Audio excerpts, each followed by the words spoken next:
los instrumentos que ellos están usando son los únicos que hay. Tampoco es que el toolkit, la cajita de herramientas del Banco Central tiene tantas cosas. Están usando todo. Lo que es extraño es la forma en que lo usan. Lo que dicen hace solo un mes de que nos tenemos que acostumbrar a la volatilidad de tasas. Después ves la volatilidad de tasas y te asusta la volatilidad de tasas. Pero si eso lo sabías, si hasta el Fondo Monetario te hizo un grafiquito muy lindo y te lo tiene estudiado de lo problemático que es cuando pasás a agregados monetarios, cómo se te volatiliza la tasa y cómo se te puede volatilizar el tipo de cambio. Entonces, decimos que va a haber flotación cambiaria, pero no nos gusta la flotación cambiaria. Decimos que va a haber volatilidad de tasas, si hay que acostumbrarse, pero no nos gusta la volatilidad de tasas porque es muy mala. Lo preelectoral siempre tiene importancia, que hay una demanda por dólares que ellos tienen que tratar de ir llevando, porque cometieron también los errores que ya vimos en otra entrevista en el primer trimestre, donde tendrían que haber aprovechado para acumular reservas, para tener un tipo de cambio que no lo hubieran hecho bajar tanto, etcétera. Pero yo creo que hay mala praxis.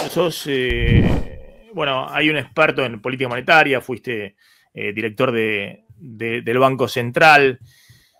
Explícame un poco qué crees que está queriendo hacer el gobierno y si querés metete un poquito, lo estuviste escuchando ahí a Riazu cuando les decía que todo el esquema que armaron, fijando, no sé, una meta de M2 fijo y demás, estaba equivocado. Mirá, es cierto que hay una larga experiencia en eso. Si tuviera que decir un elemento general, es que la verdad que causa desconcierto un poco cómo se ha ido manejando todo este proceso, porque uno pensaba que la parte de la política monetaria era una parte que hay gente que conoce estos temas en el Banco Central, incluso la línea. Ha habido una larga discusión sobre esto y la forma en que se fueron haciendo algunos de estos cambios. Yo justamente hoy a la mañana me había puesto a escribir como la historia desde que tenemos instrumentos de manejo de liquidez a partir del quiebre de la convertibilidad, cómo habíamos ido pasando, no sé, de las de las LEVAC, que fue un gran instrumento. Después terminamos en una, y además que lo podían tener tanto el público como las entidades financieras. Después Sturzenegger y Liach lo destrozaron trayendo el carry trade que se puede hacer con LEVAC. Ahí el fondo nos impuso las LELIC, que era solo para bancos.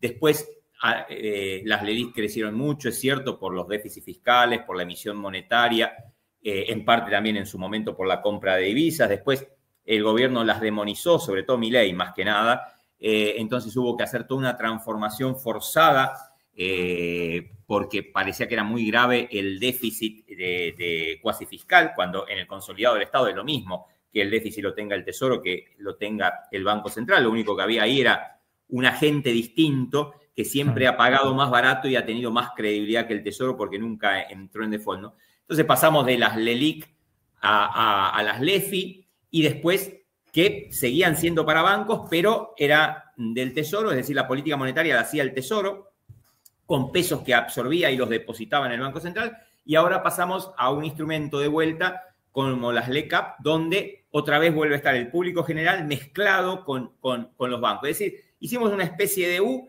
donde volvimos a una especie de LEVAC, pero que la emite el Tesoro y es que el que hace la política monetaria, depositando esos pesos en el Banco Central.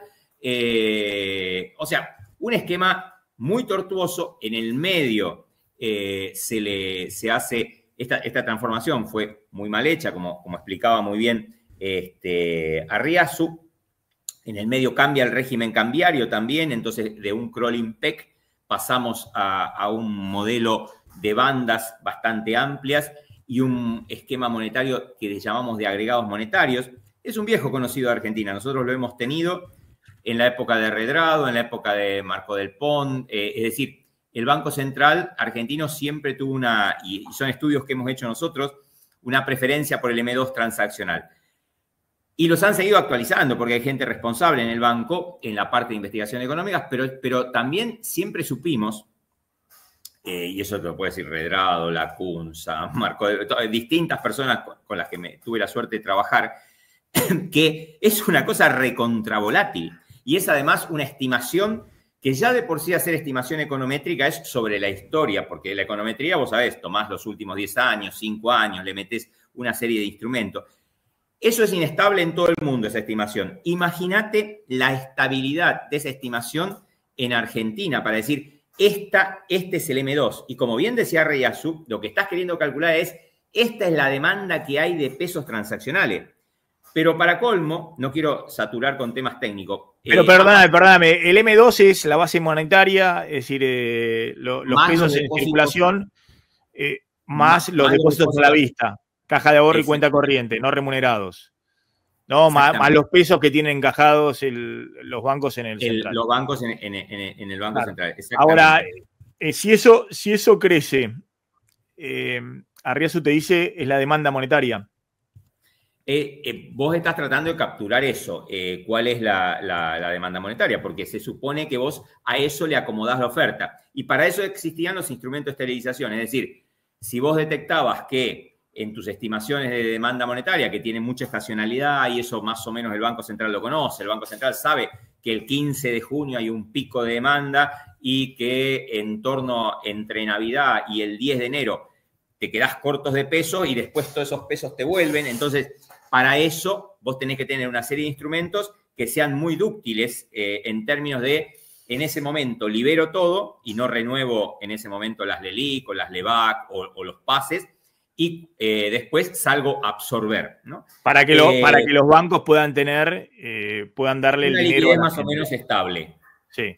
Ahora te hago una pregunta, por ejemplo, sí. Cuando hay los procesos, ¿no?, de desconfianza y de corridas, hay un típico traspaso de cuentas de lo que se llama el M3, que son los depósitos remunerados, a las cuentas a la vista. Sí. Ahí se arma un lío, pero bueno, ahí ya no te podés guiar por estas demandas. Estas demandas son demandas transaccionales en un contexto de cierta normalidad de los demás elementos que influyen sobre la demanda. Ahí ya tenés que operar como opera el banco cuando tiene un problema de corrida especulativo, de ataque especulativo. Ahí usarás la tasa, tratarás de usar encaje. Es decir, los instrumentos que ellos están usando son los únicos que hay. Tampoco es que el toolkit, la cajita de herramientas del Banco Central tiene tantas cosas. Están usando todo. Lo que es extraño es la forma en que lo usan. Lo que dicen hace solo un mes de que nos tenemos que acostumbrar a la volatilidad de tasa. Después ves la volatilidad de tasas y te asusta la volatilidad de tasas. Pero si eso lo sabías, si hasta hasta el Fondo Monetario te hizo un grafiquito muy lindo y te lo tiene estudiado de lo problemático que es cuando pasás a agregados monetarios, cómo se te volatiliza la tasa. Y cómo se te puede volatilizar el tipo de cambio. Entonces, decimos que va a haber flotación cambiaria, pero no nos gusta la flotación cambiaria. Decimos que va a haber volatilidad de tasas, hay que acostumbrarse, pero no nos gusta la volatilidad de tasas porque es muy mala, porque además tanta histéresis de tasa te genera que el promedio mismo se va más alto, que la demanda de liquidez de los bancos también se vuelve, los tesoreros de los bancos son los tipos más conservadores, lo único que ellos no quieren tener es un problema, ni con los pesos, ni te digo con los dólares, por eso siempre tienen o tratan de tener a una costa de hacer enojar al gerente financiero, tratan de tener un remanente de liquidez que nunca le genere problemas. Entonces, sí. Sí, te hago una pregunta ahí más de fondo, ¿no? Hace un mes y medio, Caputo decía, bueno, esta economía necesita monetizarse.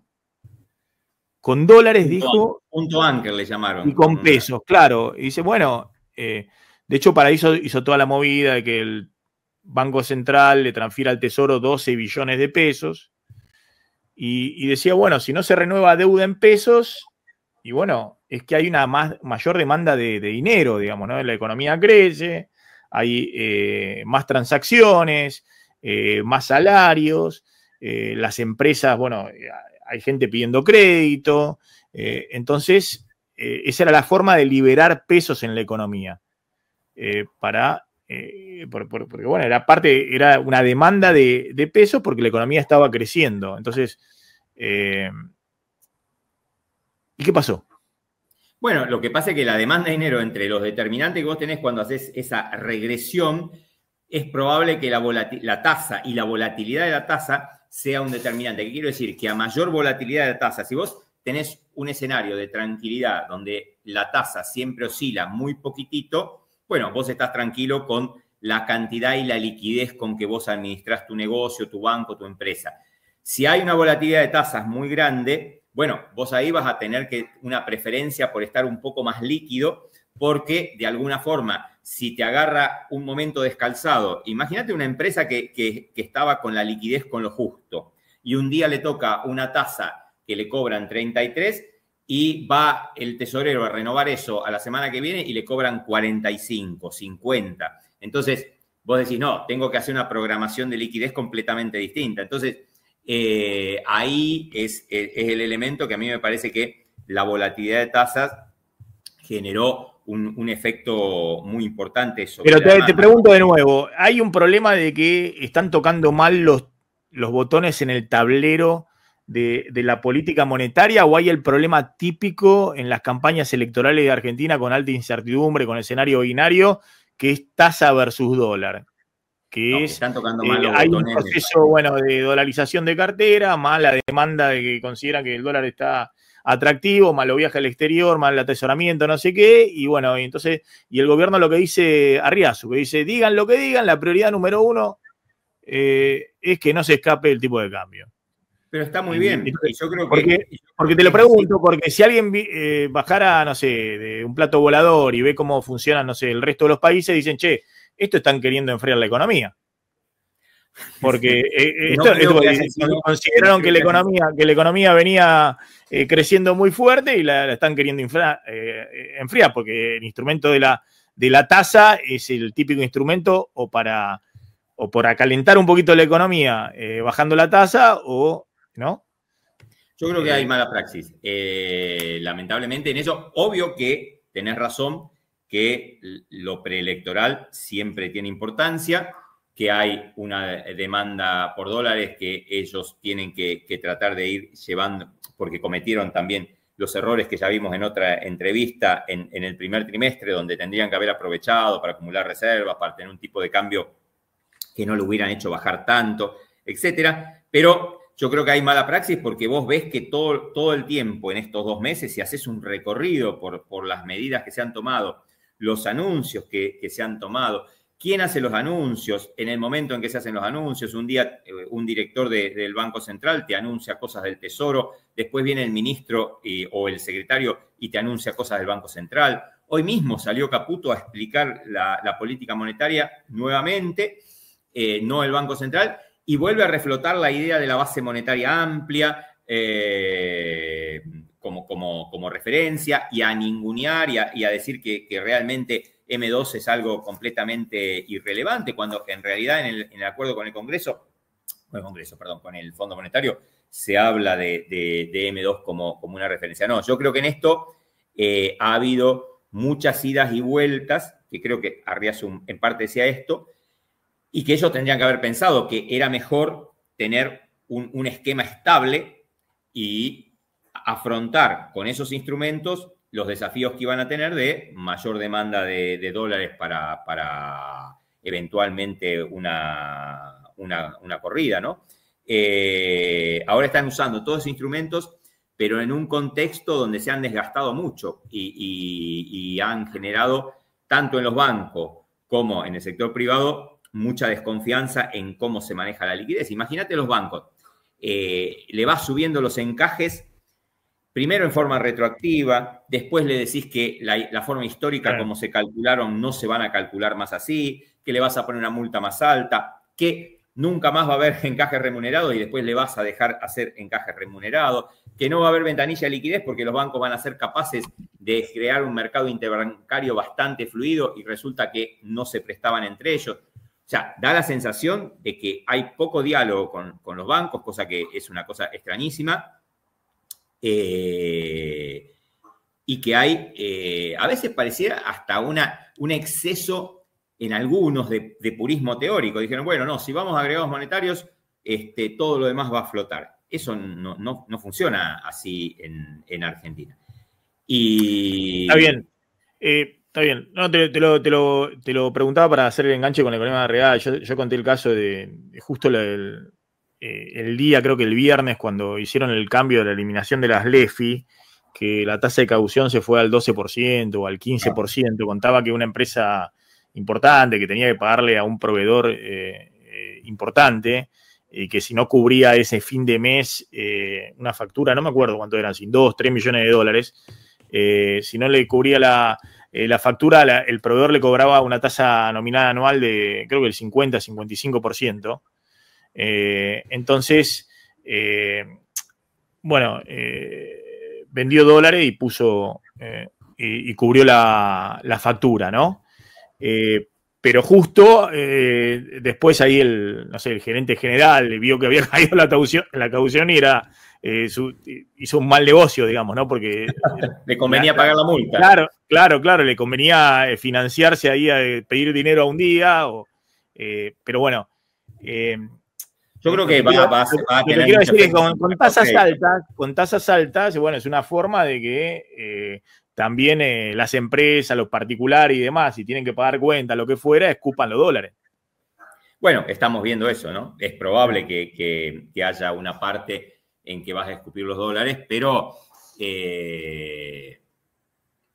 me parece que va a generar en el mercado de crédito un comportamiento muy Algo que ocurra lo que vos decís, que a veces la tasa no te funciona tanto cuando hay un hecho específico que es un mojón que puede ser totalmente binario, digamos, puede ser, si se genera la expectativa de que, no sé, de que el 27 de octubre este no va a ser el régimen cambiario, este no va a ser el dólar, lo que fuera, y bueno, es una pulseada de tasa que llevas toda la de perder, porque en algún momento no va a haber tasa que te ancle las expectativas y saben que al otro día va a haber un cambio de régimen. ¿Pero estamos en esa situación? Yo creo que sí, con alta probabilidad, y me parece que hasta coincido, escuché un cachito a Seba Menescaldi, que tengo gran aprecio por él, también otro que trabajó en su momento en el Banco Central con nosotros. A mí me parece que yo estaba mirando, y voy a escribir algo que voy a publicar, me leí muy detalladamente la revisión con el Fondo Monetario, y me parece que bien leída y los gestos que hizo el fondo dan a entender que en enero la discusión tiene que ser otra, porque si vos sumás las generosidades que tiene el fondo con las inconsistencias que hay en la tabla, preparé una tabla todo con todos los detalles de los números que lleva adelante esta revisión, te das cuenta que hay simplemente una cuestión de tratar de hacer siga, y te va dejando en ciertos puntos la idea de que, bueno, después veremos cómo vamos a hacer con las reservas, con este régimen cambiario, con esta tasa de interés y con las reformas estructurales, ¿no? Me parece que quedan varios puntos abiertos y eso el mercado cada vez lo va a ir interpretando, me parece, más contundentemente, de que alguna probabilidad de que haya un reseteo del programa. Y si seguimos así, en este contexto de tanto desgaste de la autoridad económica, no te negaría que hasta podría ser reseteo con recambio de algunas de las figuras, ¿no? En términos de desgaste aplicativo. Porque yo no veo a este equipo siguiendo con estas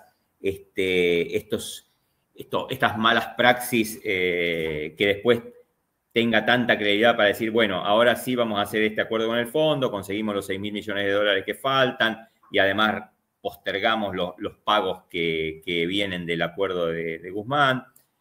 No sé, a mí me parece que va a haber algún elemento importante que se va a aprovechar la oportunidad para hacer un reseteo. Martín.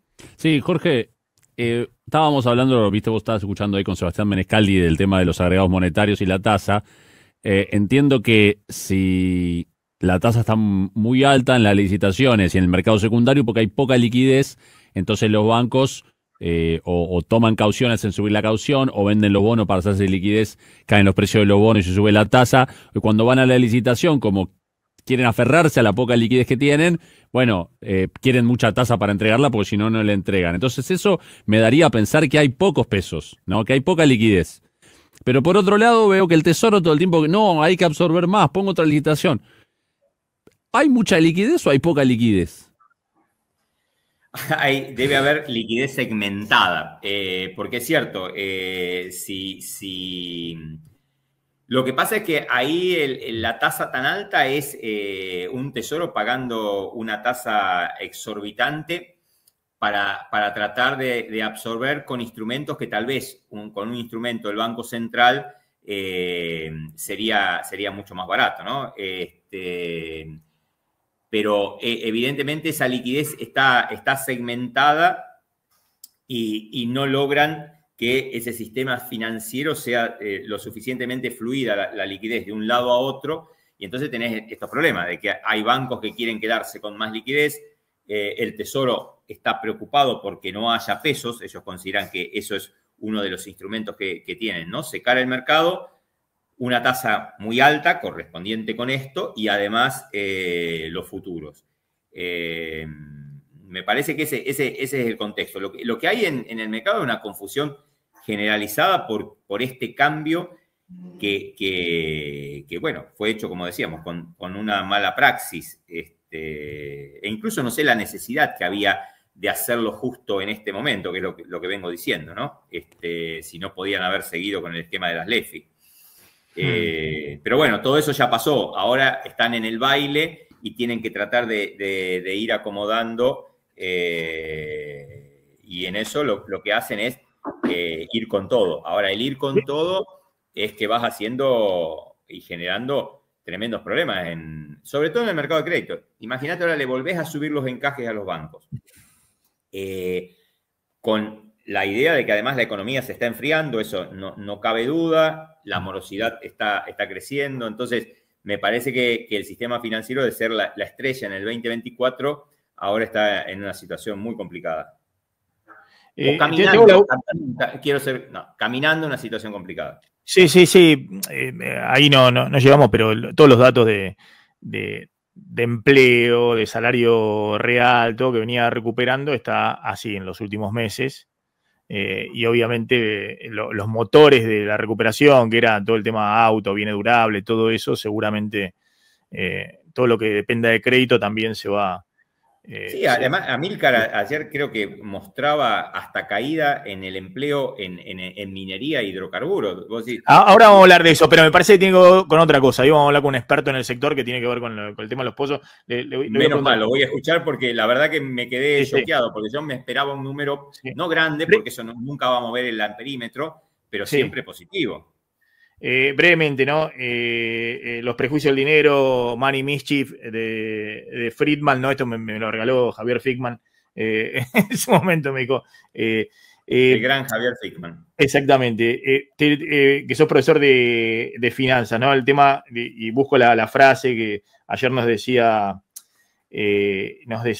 Javier Timerman, que es un hombre del mercado financiero de Wall Street, decía eso de que la inflación es siempre y en todo lugar un fenómeno monetario y todo eso. Lo del comité de inversiones en Wall Street y demás, si piensan en Argentina, se cagan de risa. Bueno, lo que decía es, bueno, nadie está viendo hoy el tema de cómo viene la emisión en Argentina. Acá, sí, además porque mismo nos han dicho muchas veces que hay los lags de política monetaria, que para mí... Claro, pero voy a ese punto. Lo que le quiero preguntar es lo siguiente, ¿no? Punto 11 hace las conclusiones. Estos son distintos artículos compilados de Friedman, donde viene mostrando la relación entre emisión monetaria e inflación en un estudio econométrico de largo plazo en una gran cantidad de países, no solamente en Estados Unidos, y también dando ejemplos de distintas sociedades con y sin dinero, digamos, porque también puede ser por el tema de inflación con el oro, inflación de piedras, no sé, en una isla en la Polinesia, bueno. La inflación, todas estas proposiciones se sigue que la inflación es siempre y en todas partes un fenómeno monetario, en el sentido de que es debida a un crecimiento más rápido de la cantidad de dinero que de la producción y solo por ello puede serlo. Muchos fenómenos pueden producir fluctuaciones temporales en el índice de inflación, pero solo serán de efectos duraderos en la medida en que afecten el índice de crecimiento monetario. Está diciendo, bueno, en el corto plazo puede haber, no sé, te subió el tipo de cambio, te subieron un shock externo en los precios de los combustibles, subiste las tarifas de servicios públicos y demás, pero eso es en el corto plazo, ¿no? Y después, cuando habla de los tiempos, para la mayoría de los países occidentales, un cambio en el índice de crecimiento monetario produce un cambio en el índice de crecimiento de la renta nominal entre 6 y 9 meses más tarde, pero este es un promedio que no se cumple en todos los casos individuales. A veces la demora es más larga y otras veces es más corta, ¿no? En particular tiene que ser más corta bajo condiciones de variación fuerte y muy errática. Bueno, el efecto sobre los precios, dice, bueno, en el corto plazo vos querés mejorar la renta nominal, la gente, el bolsillo y demás, lo podés hacer, digamos. Pero la idea está de que el dinero neutral en el mediano y largo plazo no tiene efecto, digamos, ¿no? Porque eso te lo comen los precios y volvés al estado anterior del nivel de actividad y de empleo. El efecto sobre los precios, como el que acusan la renta y la producción, tiene una dispersión temporal, pero viene a manifestarse entre 12 y 18 meses más tarde. Así que la demora total entre una variación del índice de crecimiento monetario y la correlativa variación del índice de inflación viene a ser de unos 2 años en promedio. Y aquí que resulta lento y difícil frenar la inflación. Una vez hemos permitido que la misma comience, es imposible frenarla de la noche a la mañana. A lo que voy es, hay toda una crítica que le hacen al gobierno diciéndole, che, pero mirá, la base monetaria, vos la ves desde el año pasado hasta ahora y creció 300%. Era 10 billones, ahora son 30 billones. Y hay que verla en términos nominales, porque si la ves en términos reales, estás poniendo la misma variable, digamos. Friedman habla efectivamente del tema nominal, digamos, de la cantidad de dinero. Obviamente no la vas a deflactar por la inflación, porque justamente la inflación es la variable que querés explicar. Y... No, bueno, pero ahí hay varios elementos. Uno es, en términos prácticos, aquí, que vos estás suponiendo en términos temporales que el resto del contexto está en un cierto equilibrio. Es decir, por ejemplo, que los recursos están plenamente ocupados, que no hay capacidad ociosa. Ahí vos ya tenés otros modelos, incluso modelos modernos, que te muestran cómo shocks nominales, es decir, shocks en la oferta de dinero, en la tasa de interés, depende cómo lo estés midiendo, pueden tener efectos reales en el mediano plazo cuando hay recursos ociosos. Por otro lado, en el caso de Argentina particularmente y en el caso de la base monetaria, esto es, y en otros países también, pero en Argentina que hay esta inflación de tan largo aliento, la base monetaria ha cambiado muchísimo. Entonces, un crecimiento de la base monetaria en un contexto donde la base monetaria se ha ido reduciendo en tanto y en cuanto, la verdad que la digitalización de los pagos en Argentina ha sido muy exitosa, y la digitalización de los pagos no está en la base monetaria, sino que justamente ha pasado a engrosar ese M2, porque la plata que vos tenés en tu billetera virtual, en los pagos que haces, están todas en una caja de ahorro. Entonces, ya no es la base monetaria en sentido pleno. Entonces, hoy día, tomar datos históricos con una base monetaria donde antes usábamos muchos billetes y el Banco Central imprimía y tenía el señoreaje de esos billetes, a una base monetaria como la actual, hay una diferencia muy grande, ¿no? Entonces, más a favor de que ese crecimiento nominal de la base monetaria es muy importante, ¿no? Está bien, está bien. No, está bien. Por ahí es una chicana al gobierno, porque obviamente, ¿no? Obviamente si la economía crece, ¿no? P por Q del otro lado de la ecuación, MB es igual a P por Q. Si la economía, si el Q crece y se recupera, ¿no?